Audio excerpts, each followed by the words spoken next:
Reis, capítulo de número 17.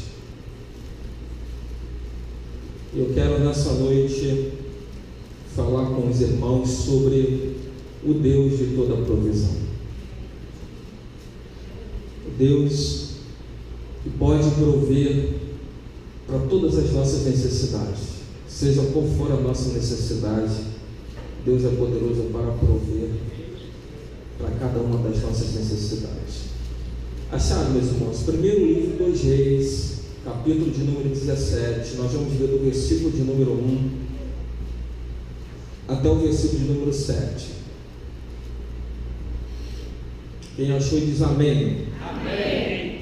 Diz assim: Então Elias, o tesbita dos moradores de Gileade, disse a Acabe: Tão certo como vive o Senhor, Deus de Israel, perante cuja face estou, nem orvalho, nem chuva haverá nestes anos, segundo a minha palavra. Verso 2: Veio-lhe a palavra do Senhor dizendo: Retira-te daqui, vai para o lado oriental e esconde-te junto à torrente de Querite, a fronteira ao Jordão. Beberás da torrente, e ordenei aos corvos que ali mesmo te sustentem. Foi, pois, e fez segundo a palavra do Senhor. Retirou-se e habitou junto à torrente de Querite, fronteira ao Jordão. Os corvos lhe traziam pela manhã pão e carne, como também pão e carne ao anoitecer, e bebia da torrente.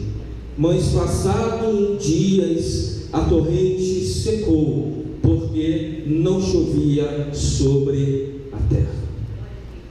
Meus irmãos, queridos e amados, a história de Israel, ela tem o antes e o depois do Reino Unido. O último líder, o último governante, o último rei da nação de Israel, quando formava apenas um povo, uma nação, foi o rei Salomão. Depois de Salomão, a nação de Israel veio a dividir-se.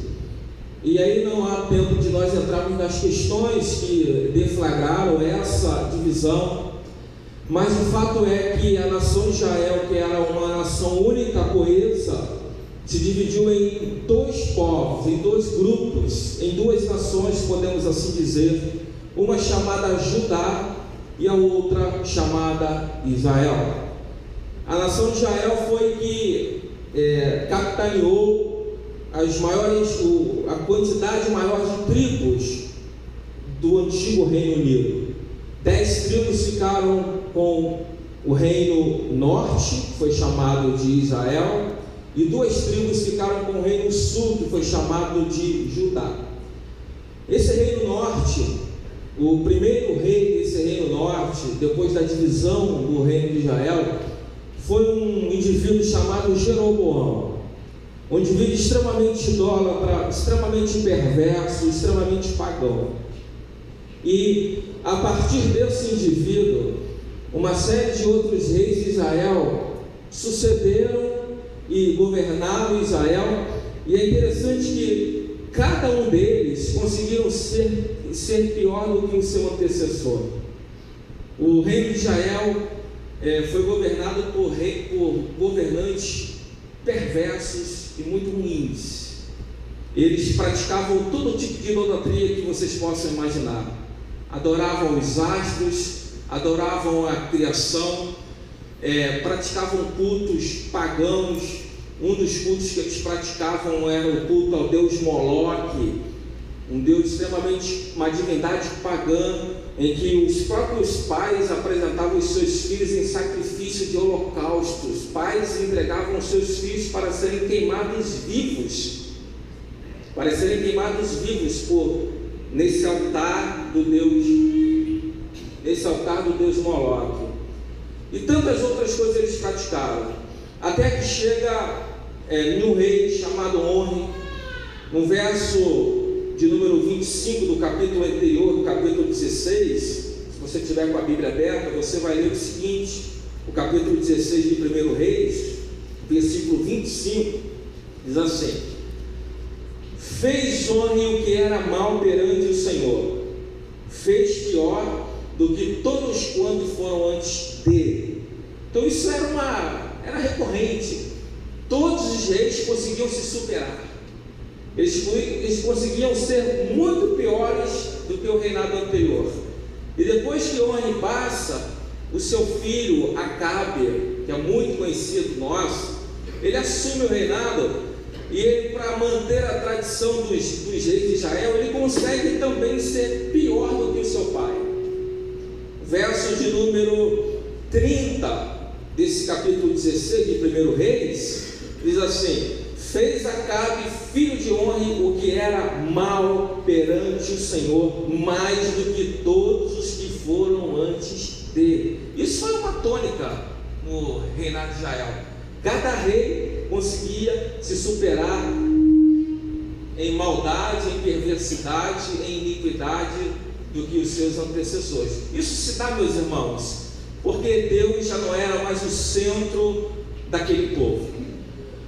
A única coisa que tem poder de cancelar maldições e hábitos destrutivos que nós recebemos muitas vezes por cultura e por ensinamento e por tradição dos nossos pais é o sangue de Cristo.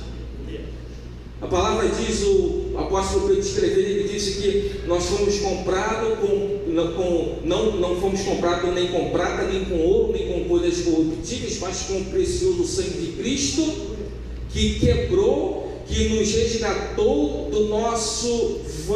da nossa vã maneira de viver, ou em outras tradições, do fútil legado deixado pelos nossos pais. Então a única coisa que tem poder para parar comportamentos adoecidos que são transmitidos de geração para geração, de família para família, quando o sangue de Cristo é derramado na vida do indivíduo. Se assim não for, a gente vê gerações e gerações se piorando. Quando você olha hoje para a sua vida, você percebe que você melhorou os seus pais na sua vida? Quando Cristo entrou na sua vida, os seus pais foram melhorados em você? Porque isso é uma das coisas que o Evangelho faz em nós, faz com que toda a história de vida dos nossos pais, todo o legado dos nossos pais sejam melhorados em nós, através do nosso comportamento e através da nossa vida. E eu não gosto de chamar isso de maldição hereditária, eu gosto de chamar de comportamento aprendido, comportamento adoecido que a gente vai recebendo dos nossos pais, através de ensinamento, através de cultura e através de uma série de outras ferramentas que nós vamos absorvendo e vamos reproduzindo todo aquele mal. Existem famílias que você consegue ver marcas que são reproduzidas de geração a geração. Por exemplo, o alcoolismo. O avô tinha problema com o alcoolismo, o pai teve problema com o alcoolismo, o filho teve problema com o alcoolismo, aí daqui a pouco o neto também teve problema com o alcoolismo, problemas de prostituição que vão se repetindo em famílias, e você vai percebendo em algumas famílias marcas que vão se repetindo, comportamentos extremamente adoecidos e pecaminosos que vão se repetindo na vida dos que vão se seguindo. Mas o sangue de Cristo, meus irmãos, tem o poder de cancelar na nossa vida todo comportamento adoecido que os nossos pais, por ignorância ou por qualquer outra coisa, viveram e de alguma forma nos transmitiram, mas o sangue de Cristo tem poder de transformar isso. De modo que em Jesus os nossos pais podem ser melhorados. Eu louvo a Deus por pessoas que tiveram bons pais. Nós temos aqui muitas pessoas que tiveram pais e que foram criados segundo o ensinamento do Evangelho, graças a Deus. Mas essa não é a realidade da maioria das pessoas, que tiveram muitas vezes famílias complicadas, famílias rachadas, famílias divididas, famílias separadas, famílias fragmentadas, famílias problemáticas, que muitas vezes esses comportamentos foram sendo reproduzidos na vida das gerações que vieram adiante. É o que esse texto diz. O rei Orne conseguiu fazer muito pior do que os antecessores dele, aí vem Acabe e consegue superar o seu pai e consegue fazer também muito pior. De modo que no momento em que Acabe está reinando em Israel, ele reina durante 22 anos, talvez foi um dos momentos mais sombrios e mais negros da nação de Israel. Eles haviam dizimado quase que todos os profetas de Jeová, todos os profetas de Deus haviam sido dizimados. Os que haviam sobrado estavam encolhidos, acanhados, preocupados, amedrontados. Havia um homem do governo chamado Obadias, lá do reino, que temia Deus e que estava escondendo profetas e alimentando aqueles profetas escondidos, porque a ordem de Acabe, mentoreado por sua mulher Jezabel, era de exterminar todos os profetas de Deus, silenciar toda a voz profética, silenciar tudo aquilo que Deus podia falar para o povo, de modo que quase todos eles foram dizimados. E com a ausência da voz profética, o que cresceu? O que cresceu foi o paganismo, o que cresceu foi a idolatria, de modo que Acabe e Jezabel transformaram Israel em um território de culto pagão. Fizeram em Samaria um templo ao deus Baal, pois essa prática foi trazida por Jezabel, que era filha de Etibaal, rei dos Sidônios, que adoravam uma série de divindades, entre eles Baal, Acera e tantos outros que eles trouxeram para dentro de Israel. E se você andasse em Israel por aqueles dias, você ia ficar surpreso com a quantidade de altares a Baal e a quantidade de postes ídolos que foram erguidos lá em Israel. Para onde você olhava, você tinha idolatria para tudo quanto era lado. O povo de Deus, a nação escolhida de Deus, estava impregnada de idolatria, impregnada de paganismo. E todas as vezes, irmãos, que o rei se corrompe e que o ministério sacerdotal se corrompe, Deus sempre levanta o ministério profético. O ministério profético é o ministério que sempre andou desvinculado ao rei e desvinculado ao sacerdote. O ministério profético é aquele que entra sempre quando houve uma combinação e quando houve um acordo entre o ministério sacerdotal e o rei. Quando os reis fazem acordos com os sacerdotes, Deus levanta sempre um profeta para dizer: assim diz o Senhor. E Deus sempre tem os seus, sempre terá os seus. Por mais que seja um tempo onde há escassez de pessoas que têm pregado em nome do Senhor, que têm pregado o Evangelho, que têm sido voz profética para a nação, que têm sido voz profética para a sociedade, por conta de haver acordos cada vez maiores, cada vez mais visíveis entre o sacerdócio e entre o rei. Deus sempre terá os seus profetas que se levantarão e dirão: assim diz o Senhor. E Elias estava lá pelas bandas de Gileade. Elias estava lá sossegado na sua vida pacata. Elias, o presbita, lá das bandas de Gileade, estava orando. E de repente, num dos momentos devocionais de Elias, eis que vem a palavra do Senhor e diz: Elias, levanta, vai lá em Israel, vai até o palácio, chega diante de Acabe e entrega para Acabe a palavra profética. E Elias vai, entra no palácio.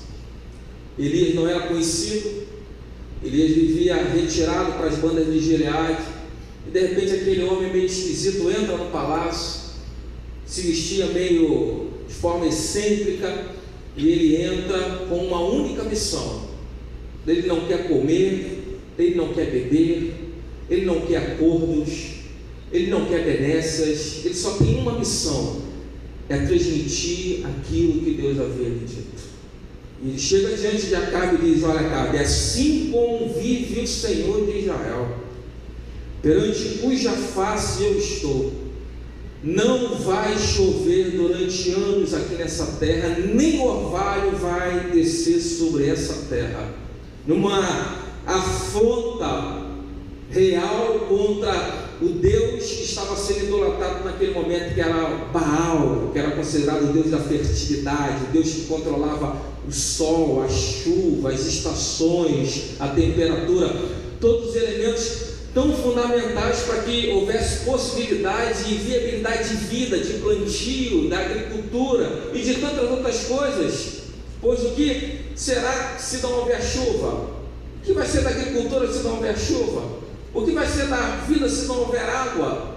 E Baal era considerado o Deus que tinha todo esse controle nas suas mãos. Baal é que mandava chuva, Baal é que determinava as estações do tempo, Baal é que controlava todas as coisas. E ele chega para Acabe e diz: olha, agora você verá quem é o Senhor que domina sobre todas as coisas, não é Baal. E Baal não poderá fazer nada, porque Deus vai encerrar os céus durante 3 anos e meio. É a palavra que o Senhor entrega para o profeta Elias. Depois que ele recebe essa mensagem, ele entrega essa mensagem, vem uma ordem expressa de Deus para o profeta, e diz: Elias, agora você vai fazer o seguinte, retira-se daí, sai do palácio, sai dos holofotes, e vai para um lugar onde você vai ficar no anonimato absoluto. Você vai ficar um tempo recluso, um tempo sem ninguém te ver, sem ninguém te ouvir muito. Vai para lá, vai lá para Querite. E lá em Querite eu tenho ordenado a seres estranhos para te sustentar. Eu tenho dado ordem aos corvos para te alimentar. E tu beberás da torrente todos os dias, até que a minha ordem chegue para você de novo. E Elias vai e fica lá, não se sabe quanto tempo. Acredita-se que pelo menos durante 1 ano ele ficou lá, e a seca imperando em Israel. Depois de 1 ano sem chover, a crise se torna aguda, a economia começa a balançar, os problemas começam a surgir para Acabe administrar. Por onde Acabe anda, por onde ele passa, há reclamações, há rumores, há insatisfação do povo, porque o povo não tem colheita, o povo agrícola estava tendo problemas. Por onde Acabe passa, há animais mortos, há cheios de morte por tudo quanto é lado, uma seca terrível em Israel. E está lá Elias sendo sustentado pelos corvos e bebendo da torrente durante aproximadamente 1 ano, até que chega um dia de manhã, Elias levanta para beber da sua água, para fazer as suas higienes pessoais, e quando ele olha para aquele riacho de Querite, o riacho secou. O riacho secou. E a gente fica pensando: poxa, Deus ordenou, Deus mandou, e parece que alguma coisa saiu errada. Já aconteceu coisas assim na sua vida?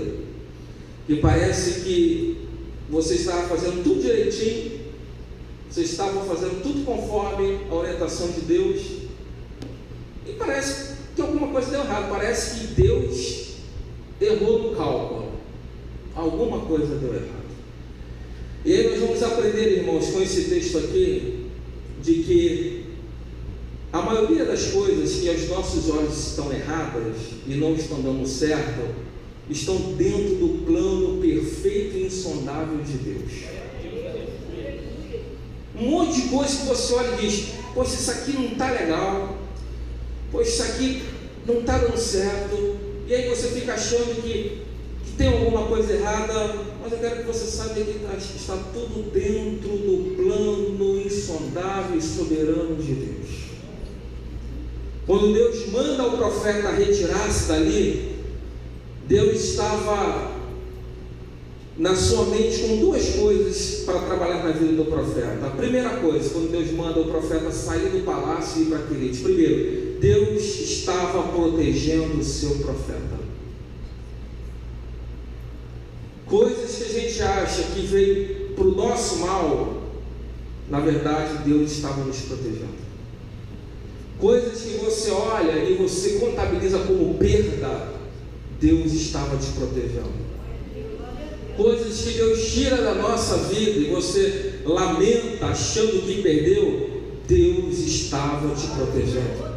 É que a gente não consegue enxergar essas coisas. Imagina, tempo de crise, Você quer ficar onde? Você quer ficar onde tem provisão. Palácio é o lugar da provisão. Elias é o profeta, ele tem a palavra de Deus. Ele poderia chegar e falar: olha, cara, eu vou ficar por aqui porque Deus vai me dizer quando essa crise vai acabar e eu vou orar por essa crise. Deus diz: não, você vai sair do palácio, você vai para Querite. Deus estava, na verdade, protegendo o seu profeta. Deus queria guardá-lo, Deus queria protegê-lo, Deus queria trabalhar determinadas coisas na vida do profeta, meus irmãos. Tempos de crise é tempo de gente se sentar solitário. Tempo de crise é tempo de gente falar menos e orar mais.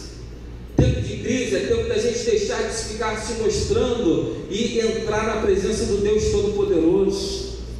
A crise começou em Israel e Deus falou: sai do meio dessa crise, fica lá escondidinho, fica no anonimato, porque lá eu vou cuidar de você. Sai.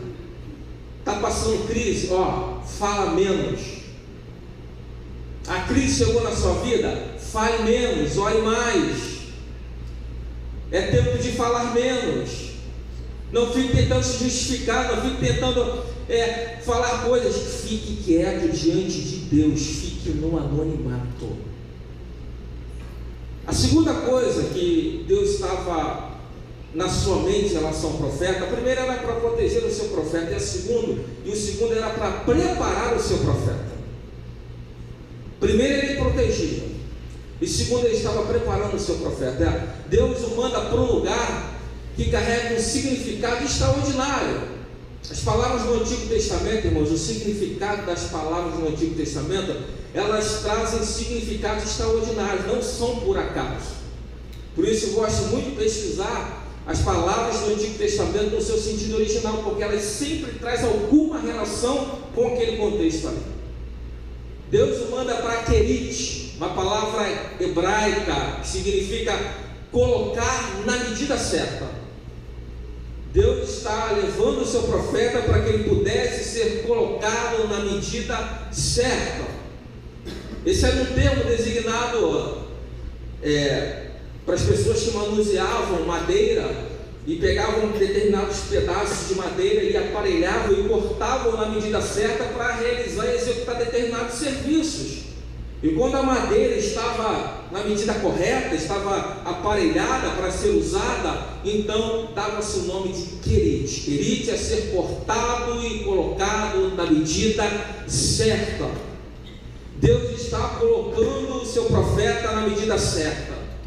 Mais à frente ele teria desafios enormes, mais à frente ele teria demandas enormes, e se ele não fosse tratado, trabalhado, preparado, ele não suportaria as demandas e os desafios que estavam por vir. Mais à frente ele teria que subir o Carmelo e desafiar 850 profetas de Baal e de Acera. Mais à frente ele teria que reconstruir o altar do Senhor que estava quebrado. Mais à frente ele teria que ir contra quase que todo o reino de Israel, e ele precisava ser preparado por isso. Elias precisava aprender que nós temos que servir a Deus em todas as circunstâncias e em todos os lugares. Há pessoas que só conseguem servir a Deus no palácio, há pessoas que só conseguem servir a Deus nos holofotes, há pessoas que têm necessidade de servir a Deus com visibilidades. E Deus ensina o profeta: olha, você foi no palácio, agora deixa o palácio e venha me servir em Querite, porque em Querite eu vou te colocar na medida certa. Vou trabalhar na sua vida e vou te deixar na medida certa. Eu servi há 11 anos com os meus irmãos queridos e amados, que a grande maioria se encontra servindo ao Senhor ali em Nilópolis. Durante 11 anos eu servi no ministério pastoral, auxiliando o pastor titular da igreja de Nilópolis. Durante 11 anos ali servindo ao Senhor. Uma igreja muito boa, muito abençoada, uma igreja muito bem estruturada. A nossa igreja lá é uma igreja onde as pessoas já sabem tudo que tem que se fazer. Então é uma igreja que já está há muitos anos funcionando daquela forma, então é uma igreja extremamente estruturada, de modo que se você chegar lá, se você não procurar se envolver, você não vai fazer nada e as coisas vão estar funcionando, porque já está todo um mecanismo que já funciona. Então, um lugar extremamente confortável, um lugar muito prazeroso.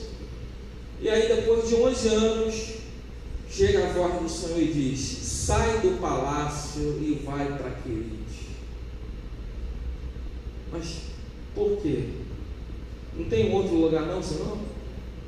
E aí, quando nós saímos da igreja de Nilópolis, em janeiro de 2012, nós ficamos orando a Deus para saber qual seria o Querite que Deus ia nos enviar. E nós recebemos pelo menos 3 convites das 3 maiores igrejas, depois da igreja de Nilópolis, aqui do nosso distrito. As 3 maiores igrejas, pastores, vem, fica com a gente aqui, fica com a gente aqui, fica com a gente aqui. Eu falo, não posso, preciso orar. E aí, de repente, Deus nos envia para Querite, nova cidade. Sob o ponto de vista geográfico, aqui de Nilópolis, não é muito fácil chegar aqui em nova cidade, não. Eu conheço um monte de gente que fala assim: pastor, como é que faz? Entra aqui, sai por ali, vai por ali. Né? Geograficamente falando, é um pouco difícil de achar, né? Vai para lá. E até hoje, depois de quase 4 anos aqui em nova cidade, eu encontro um monte de gente na rua. Pastor, tu está onde? Ninguém sabe onde eu estou. Quase ninguém sabe. É o momento da gente sair dos holofotes e ficar no anonimato, quieto e Querite. E aqui nesses 3 anos e meio, eu posso afirmar para os irmãos e as pessoas que são mais íntimas sabem, principalmente a minha esposa, foram as experiências mais incomuns que eu já tive na minha vida, foram aqui nesses 3 anos e meio em Querite. Está rindo? Olha, quem sabe um dia vocês saberão de muitas coisas, de muitas particularidades, mas aqui em Querite, onde Deus tratou uma série de coisas, um monte de processos, um monte de coisas que a gente passa em silêncio, sendo tratada por Deus, sendo alimentada por corvos e bebendo da torrente do Querite. Então há momentos na nossa vida, meus irmãos, que a gente precisa servir a Deus no anonimato. Servir a Deus no anonimato. É muito bom servir a Deus nos holofotes. É muito bom. É muito bom. Lá em Nilópolis, tem quantas pessoas lá no culto de domingo? Dá o que mais? 2.000, 3.000 pessoas? Então, eu pregava para 2.000 pessoas no domingo. Agora eu estou pregando para vocês aqui.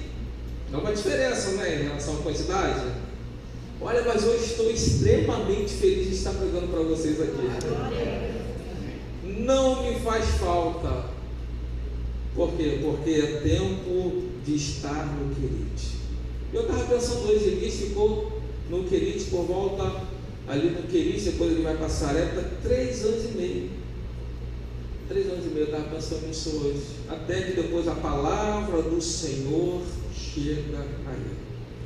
E é ali no Querite, meus irmãos, que o profeta, ele aprende várias lições, dentre as quais eu quero destacar apenas 2. Ele aprende ali no Querite obediência incondicional. Ali no Querite ele aprende a obedecer, porque ali não há recursos humanos, ali ele não pode fazer muita coisa, ali ele precisa obedecer e depender exclusivamente de Deus.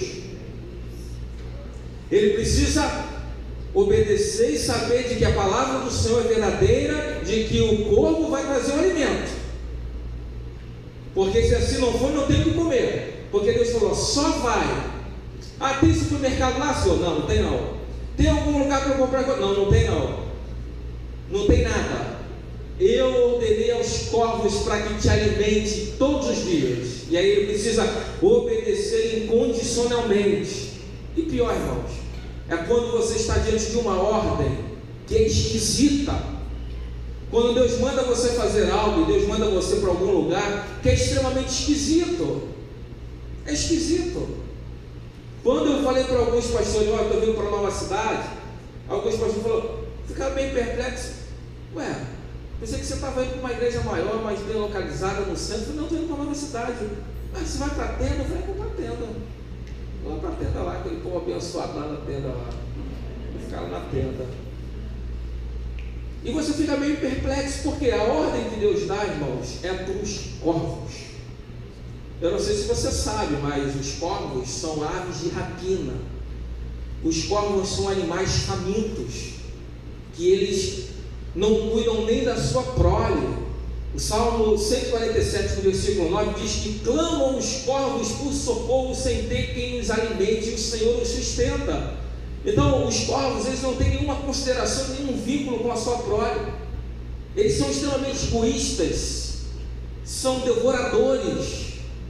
Se eles não alimentam nem a sua prole, você acha que vai alimentar alguém? E mais, aquela ave de rapina está carregando carne no seu bico. Carne. Você imagina a tentação do corvo carregando a carne? Não come. Quando Deus dá ordem, até o diabo obedece. O texto diz: eu ordenei aos corvos que te sustentem. Deus deu ordem. Quando Deus dá ordem, irmão, até o diabo tem que obedecer. Até uma ave de rapina, que é egoísta, que é faminta, tem que obedecer. Vai com a carne na boca. Olha o bico do povo querendo comer. Não, isso é do profeta. E diz a palavra que todos os dias, quer seja pela manhã e ao anoitecer, os corvos alimentavam Elias, mandavam lá a carne e mandavam o pão para que o profeta do Senhor fosse sustentado. Sabe o que significa dizer, irmãos? Que na maioria das vezes Deus usa elementos improváveis para prover para a nossa vida. Aquilo que tu acha improvável, aquilo que tu acha imponderável, aquilo que tu acha não, dali não vem nada. Se Deus der ordem, vai ser dali que vai vir. Porque o coração do rei e de quem quer que seja está na mão do Senhor. Provérbios 21 diz que o coração do rei está na mão do Senhor e ele inclina conforme o seu querer. Não só do rei, de quem quer que seja, o coração está na mão do Senhor. Se Deus der ordem, a pessoa vai se mover a teu favor. Aquele patrão que te persegue, aquele patrão que é uma pedra no teu sapato, se Deus der uma ordem, ele vai se tornar uma pessoa que vai fazer o bem a você, porque tem que obedecer a ordem do Senhor. Deus usa elementos estranhos para nos abençoar. E de onde você menos espera, do lugar mais improvável, é ali que Deus vai trabalhar de forma profunda e vai se revelar a você. Agora você vê tantas formas de Deus abençoar o profeta. Deus escolhe a figura do corvo. Você já pensou uma coisa dessa? Tantas outras aves Deus vai escolher justamente o corvo, uma ave extremamente egoísta, para abençoar o profeta. Aí depois que cega e que o Senhor chega para Elias novamente e diz: olha, ele agora levanta e expõe-te, Elias, vai agora a Sarepta. E aí entra um segundo elemento improvável. O segundo elemento improvável, porque aí vem de novo a palavra aqui no verso de número 9, porque eu ordenei a uma mulher viúva para que te sustente. Uma crise terrível. A mulher só tinha um pouco de farinha em casa, não tinha nada em casa, e Deus diz: vai ser de lá que vai vir a tua provisão. Pare de tomar atitude segundo a tua lógica humana. Pare de tomar atitude segundo a tua matemática humana. Deus é o Deus que contraria toda lógica. Você quer fechar negócio com aquela pessoa que você acha que é dali que vai vir. Aí o outro pequenininho você despreza e diz: não, dali não vai vir nada. E às vezes é dali que vai vir a provisão. Porque você quer pensar com a tua matemática humana, com a tua razão. E Deus o tempo todo quebra coisas que nós imaginamos com a nossa própria razão. E está lá a mulher, sem saber o que vai fazer da vida, só tem um bolo. Ela vai fazer, vai comer, vai dar para o filho, depois eles vão morrer, não tem mais nada. E a ordem de Deus é para lá aquela mulher profeta: Será que não tinha ninguém mais abastado, não, para Deus mandar numa casa de alguém que tem alguma reserva, não? Mandar na casa de uma viúva. É lá, a casa da viúva. Vai lá. O profeta vai. Por quê? Porque em Querite ele aprendeu o quê? Obedecer incondicionalmente. Pare de questionar, obedeça. Pare de questionar, obedeça. Pare de querer prova. Deus, eu só vou se eu me mostrar isso, eu só vou fazer se eu me mostrar aquilo. Para com isso. Deus mandou, ele se levantou e foi. Achou estranho, achou, mas foi.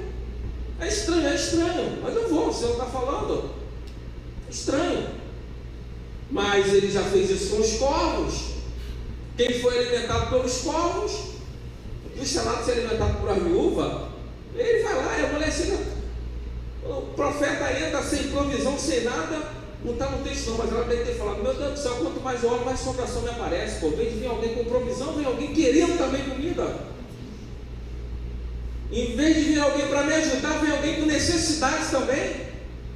Ele diz, não, olha, pode fazer, faz o bolo, dá para mim primeiro, depois vai comer você, vai comer o teu filho, enquanto essa crise durar, a farinha da tua panela não vai acabar, o azeite da tua botija também não vai acabar, porque assim diz o Senhor. Elementos improváveis que Deus usa para prover para as nossas vidas, meus irmãos, coisas que nós não imaginamos. Deus o tempo todo, irmão, está mudando o seu script. A gente traça um plano para a nossa vida. Não, vai ser assim, vai acontecer assim, e Deus faz tudo diferente, porque os caminhos dele são insondáveis, os seus juízos inescrutáveis, porque os seus pensamentos são mais altos do que os nossos, e os seus caminhos também. Então não adianta você ficar traçando, vai ser assim, vai acontecer assim, porque o tempo todo você vai se frustrar e vai ficar aturdido, sem saber o que está acontecendo, porque Deus frequentemente faz diferente de nós. Porque Deus frequentemente muda as estratégias que nós temos. Ele faz da forma que Ele quer, como Ele quer, na hora que Ele quer, porque Ele é Senhor e Ele é Deus. Ele usa elementos improváveis para abençoar a vida do profeta, mas ele precisava obedecer. E aí há uma segunda coisa que ele aprende lá em Querite. Ele não só aprende a obedecer, como ele aprende também a confiar. Confiar em Deus. Confiar no Senhor, mesmo quando tudo diz o contrário. Ele levanta de manhã, e quando ele vai beber da torrente, o rio secou. O rio secou. Você está caminhando tudo bem na sua vida e de repente chega uma doença, o rio seca. Está caminhando tudo bem na sua vida, de repente um problema terrível na família, o rio seca, a alegria vai embora, a escassez chega. O rio seca de repente. E normalmente a nossa tendência é, diante de rios secos, a gente achar que Deus não está com a gente, que Ele não está ouvindo a nossa oração. E aí, meus irmãos, é exatamente o contrário. Quando o rio seca, é sinal de que Deus ouviu a nossa oração. Mas como assim, pastor? Exatamente. Porque se o rio não secasse, Deus não tinha ouvido a oração do profeta. O comum foi o rio secar. O incomum seria o rio não secar. Tiago 5,17 diz assim: Elias era semelhante a todos nós, sujeito às mesmas paixões ou os mesmos sentimentos, e orou com instância para que não chovesse durante 3 anos e meio, e não choveu. Tiago diz que ele orou para que não chovesse. Quando não chove, o que acontece com a água?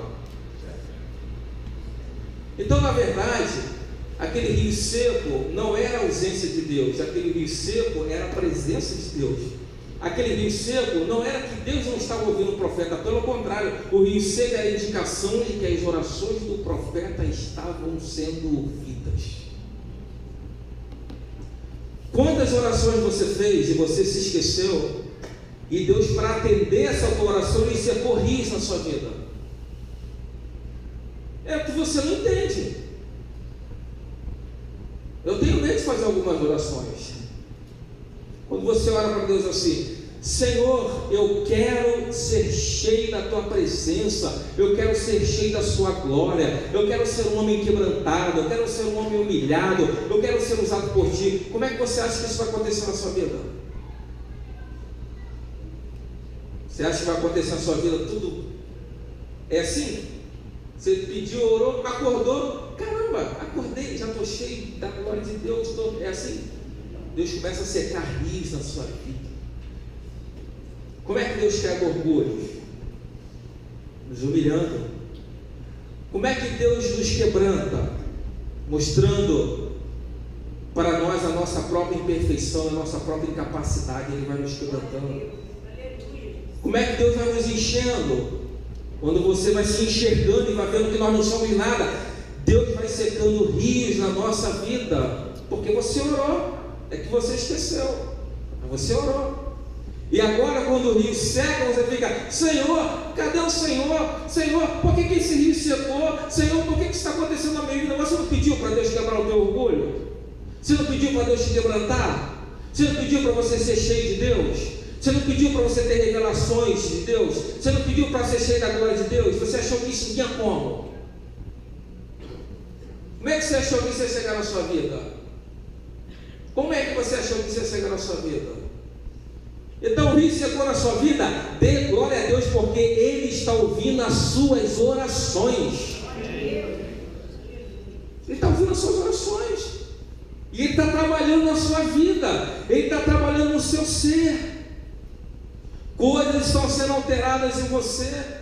Enquanto o rio seca, o seu orgulho também seca. Enquanto o rio seca, a sua altivez também seca. Enquanto o rio seca, a tua autossuficiência também seca. Enquanto o rio seca, a tua capacidade de achar que pode fazer tudo também seca. E a gente vai se quebrantando e a gente vai sendo colocado na medida certa, queridos.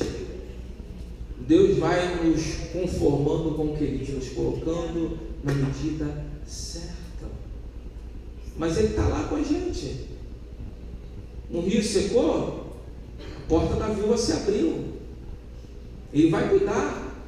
A provisão dele vai estar sempre presente, porque Ele é o Deus de toda a provisão. A provisão do Senhor vai estar sempre presente. Creia nisso. Confie no Senhor. O Evangelho nos chama a confiar, meus irmãos, em uma confiança diária.